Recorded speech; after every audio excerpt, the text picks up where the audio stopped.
Boss, Jaeger मौजूद न था, अलबत्ता उसका नायब टोनी मौजूद था। मैंने जैगर के बारे में अपने तौर पर मालूमात की तो पता चला कि वो काफी पहले यहाँ से चला गया था। फिर टोनी किसी गैर मुल्की के साथ रेत पर चलने वाली खुसूसी जीप पर गया था और फिर अकेला वापस आया था। तो मैं समझ गया कि हमारा मतलूबा आदमी जा चुका है।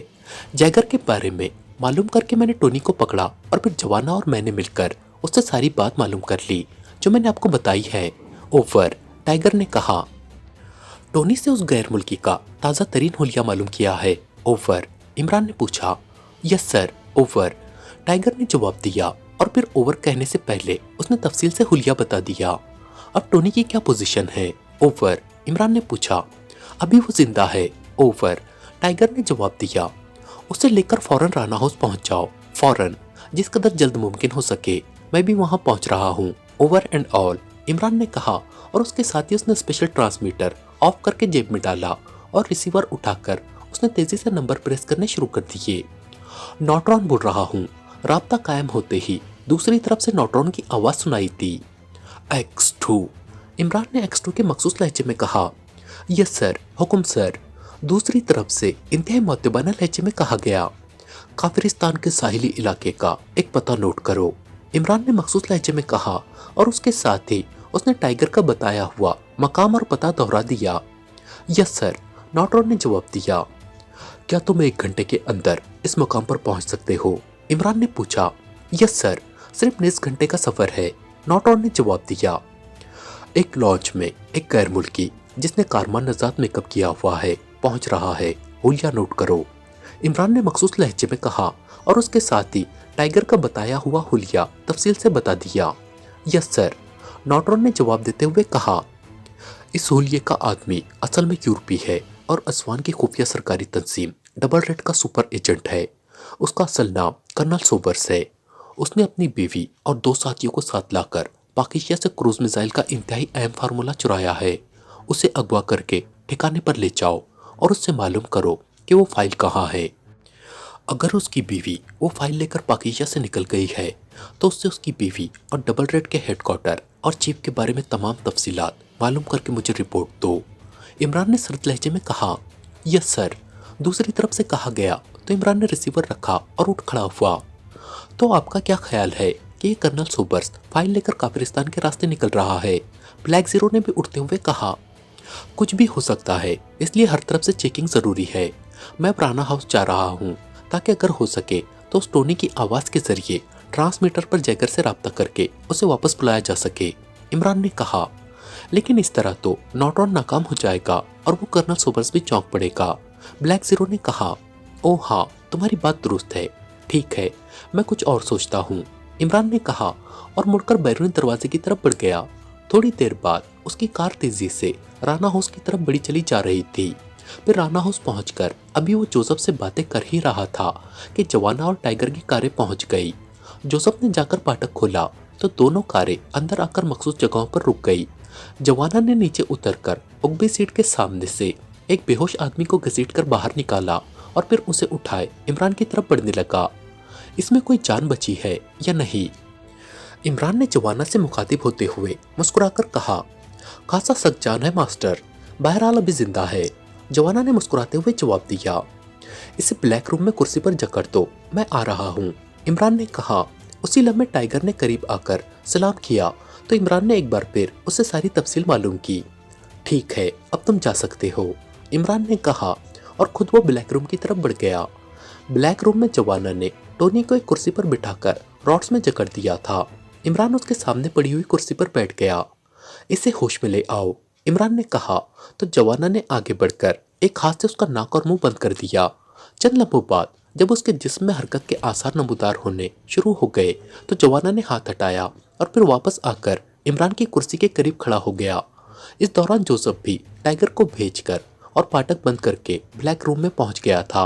वो भी इमरान की कुर्सी की दूसरी तरफ खड़ा हो गया था। किसी को इसके यहाँ आने का इल्म तो नहीं हुआ? इमरान ने ख्याल के तहत चौंक कर पूछा। 10-12 आदमी रास्ते में आए थे, मैंने और टाइगर ने उन्हें हलाक कर दिया है, इसलिए अब किसी आदमी को भी उसके यहाँ आने का इल्म नहीं है, जवाना ने बड़े लापरवाह से लहजे में कहा तो इमरान बेख्तियार मुस्कुरा दिया। उसी लम्हे टोनी ने कराते हुए आंखें खोली और होश में आते ही उसने लाशौरी तौर पर उठने की कोशिश की, लेकिन जाहिर है वो उठने में नाकाम रहा था। ये क्या है? तुम कौन हो? टोनी ने सामने बैठे हुए इमरान को देखकर रुक रुक कर कहा। तुम्हारा नाम टोनी है और तुम जैगर के नंबर 2 हो, इमरान ने तेज लहजे में कहा। हाँ, मगर मेरा कसूर क्या है? मैंने तो जो कुछ किया है जैगर के कहने पर किया है, टोनी ने जवाब देते हुए कहा। तुम्हारा जैगर से राब्ता किस तरह होता है? इमरान ने पूछा। वो तो लॉन्च पर गया है और लॉन्च पर तो राब्ता नहीं हो सकता। जब वो काफिरिस्तान पहुंचेगा तो फिर राब्ता होगा, टोनी ने जवाब दिया। लॉन्च पर ट्रांसमीटर तो होता है, इमरान ने कहा। हाँ, होता तो है, लेकिन मुझे उसकी फ्रीक्वेंसी का इल्म नहीं है और ना ही मैंने कभी राब्ता किया है और ना मुझे पहले कभी उसकी ज़रूरत पड़ी है, टोनी ने जवाब दिया। जैगर वहाँ काफिरिस्तान में कहाँ ठहरता है? इमरान ने पूछा। मुझे नहीं मालूम, टोनी ने जवाब दिया। जवाना, इसकी एक आंख निकाल दो, इमरान ने इंतहाई सर्द लहजे में कहा।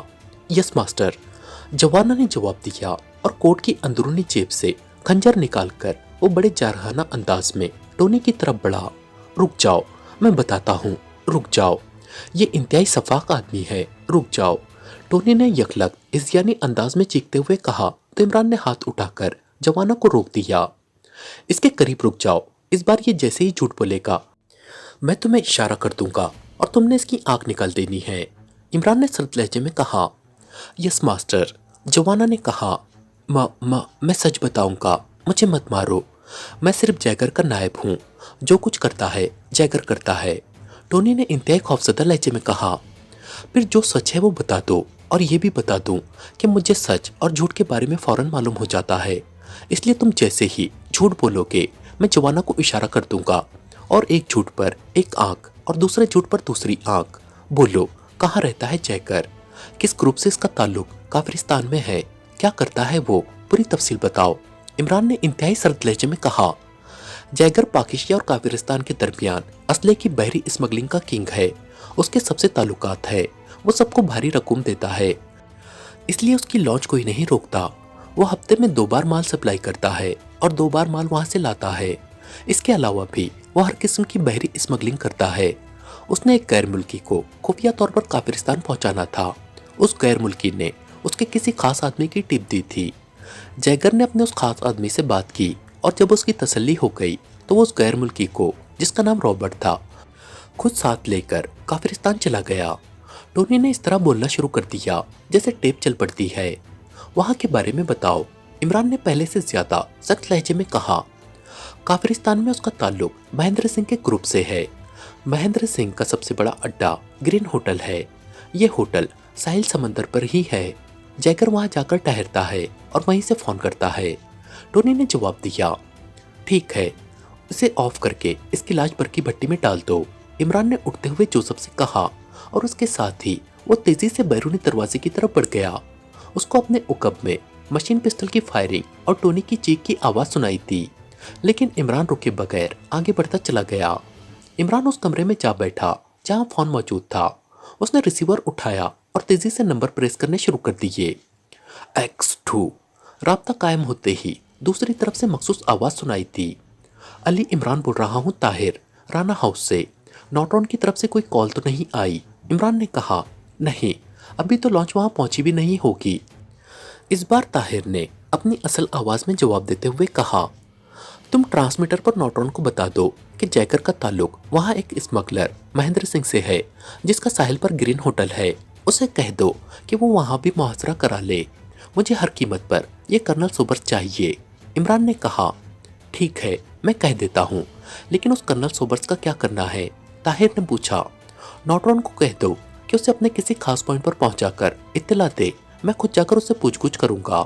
मैं फ्लैट पर जा रहा हूँ, वहाँ मुझे रिपोर्ट देना, इमरान ने कहा और उसके साथ ही उसने रिसीवर रख दिया। थोड़ी देर बाद उसकी कार राना हाउस से निकलकर अपने फ्लैट की तरफ बढ़ी चली जा रही थी। लॉन्च खासी तेज रफ्तारी से समंदर में आगे बढ़ी चली जा रही थी। कर्नल सोबर्स और जैकर दोनों ही नीचे कैबिन में मौजूद थे। अभी काफिरिस्तान पहुंचने में 1 घंटा बाकी था। वैसे अब तक उन्हें कहीं भी ना रोका गया था, इसलिए कर्नल सोबर्स पूरी तरह मुतमईन हो चुका था। वैसे भी वो अब पाकिस्तान की समंदरी हुदूद से निकलकर बैनुल अक़वामी समंदर में थे। असल खतरा उन्हें पाकिस्तानी हुदूद तक ही था। ये दोनों शराब पीने में मसरूफ थे कि अचानक जैकर का एक आदमी तेजी से सीढ़ियां उतरता हुआ कैबिन में आ गया। उसके हाथ में ट्रांसमीटर था जिसमें से सीटी की आवाज निकल रही थी। बॉस, आपकी कॉल है, उस आदमी ने ट्रांसमीटर जैगर की तरफ बढ़ाते हुए कहा। तो जैगर ने इस बात में सर हिलाते हुए ट्रांसमीटर उसके हाथ से ले लिया और वो आदमी तेजी से मुड़कर सीढ़ियां चढ़ता हुआ ऊपर चला गया। कर्नल सोबर्स के चेहरे पर खिंचाव सा आ गया था, लेकिन जैगर के चेहरे पर इत्मीनान था। जैगर ने ट्रांसमीटर को ऑन कर दिया। Hello hello, Arthur calling, over, एक मर्दाना आवाज सुनाई दी और ये आवाज सुनते ही जैगर बेख्तियार चौंक पड़ा।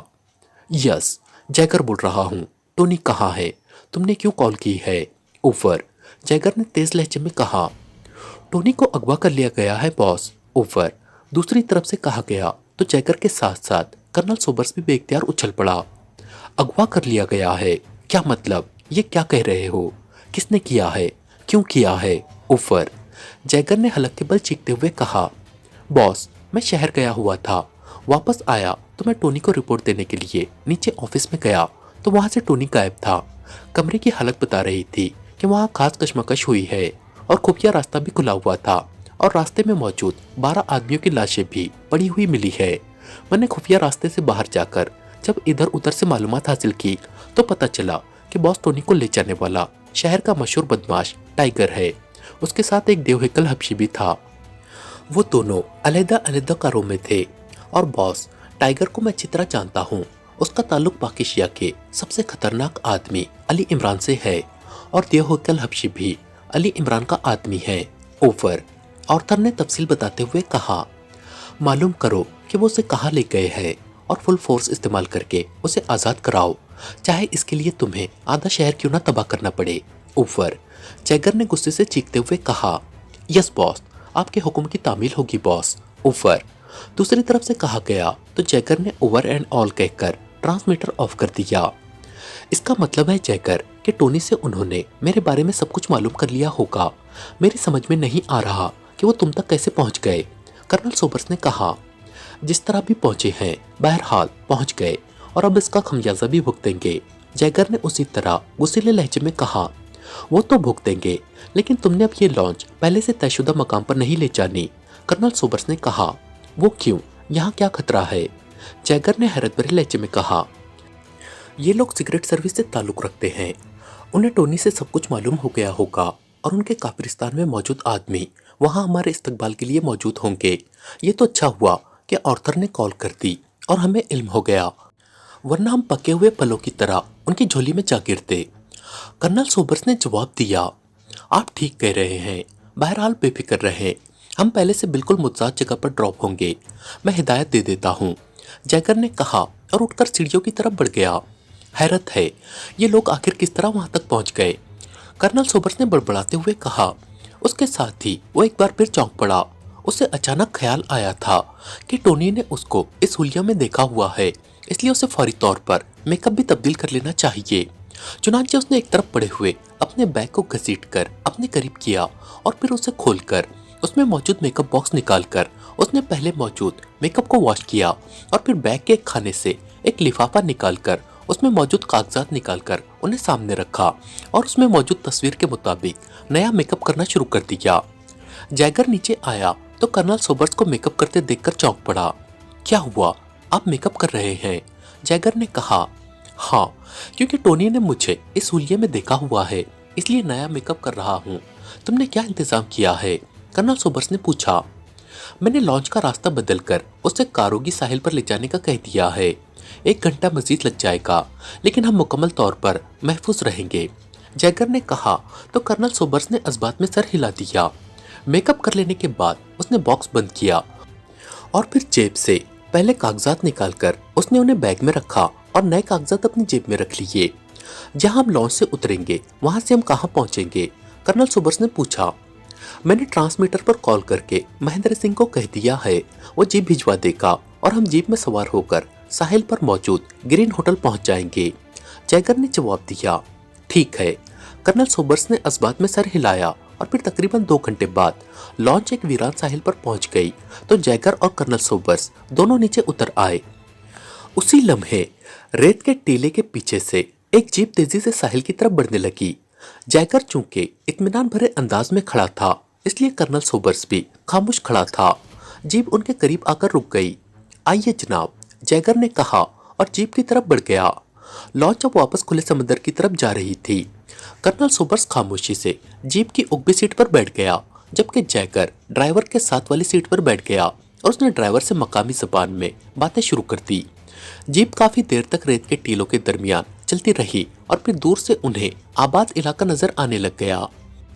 जैगर, कर्नल सोबर्स ने कहा। यस, जैगर ने चौंक कर पीछे की तरफ देखते हुए कहा। मुझे तुमने यहाँ आबाद इलाके में किसी ऐसी जगह ड्रॉप करना है जहाँ से टैक्सी मिल सके। कर्नल सोबर्स ने कहा। आप मेरे साथ चले, वहाँ ग्रीन होटल में, वहाँ आराम कर लेने के बाद आप जहाँ चाहे चले जाएं। जैगर ने कहा। नहीं, मैंने एक अहम काम करना है, कर्नल सोबर्स ने कहा तो जैगर ने असबात में सर हिला दिया। थोड़ी देर बाद जीप आबाद इलाके में दाखिल हुई तो एक जगह पर जाकर जीप रोक दी गई।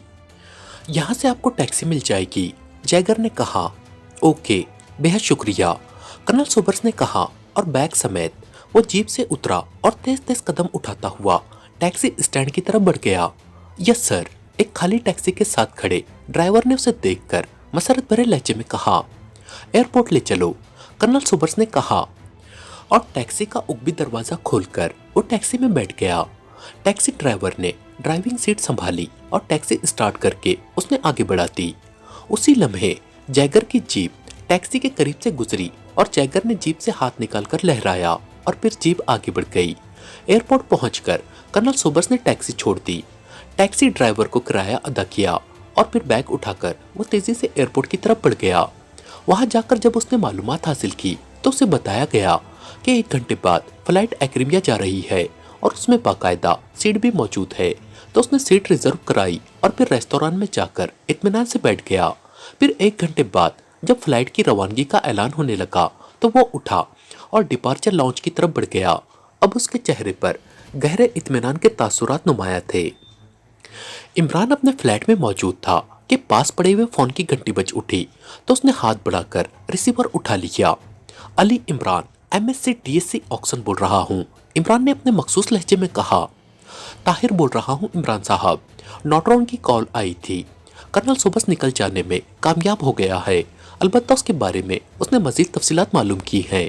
मैंने उससे कह दिया है कि वो 10 मिनट बाद आपको फ्लैट पर फोन करे ताकि आप उससे अपनी मर्जी के सवालात कर ले।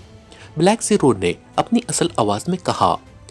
जब असल आदमी ही हाथ नहीं आया तो तफसीलात मालूम करने का फायदा, इमरान ने मुंह बनाते हुए कहा। उन्हें लॉन्च में टोनी के अगवा की इत्तला मिल गई थी और उन्होंने लॉन्च का मकाम बदल दिया। अलबत्ता नॉटरॉन ने ग्रीन होटल का मुहासरा भी किया हुआ था। जैगर जब वहां अकेला पहुंचा तो नॉटरॉन के आदमियों ने जैगर को वहां से अगवा किया और अपने खास पॉइंट पर ले गए। वहां नॉटरॉन ने उसे तफसील से पूछगछ की तो पता चला कि ट्रांसमीटर कॉल सुनने के बाद कर्नल सोबर्स ने लॉन्च में ही अपना मेकअप तब्दील किया और फिर ग्रीन होटल से पहले ही वो जीप से उतरकर टैक्सी में बैठा और चला गया। नॉटरॉन के आदमियों ने उस टैक्सी को ट्रेस कर लिया। जैगर से उसका नया हुलिया मालूम कर लिया गया था। टैक्सी ड्राइवर से मालूम हुआ कि वो साहिल से सीधा एयरपोर्ट गया था।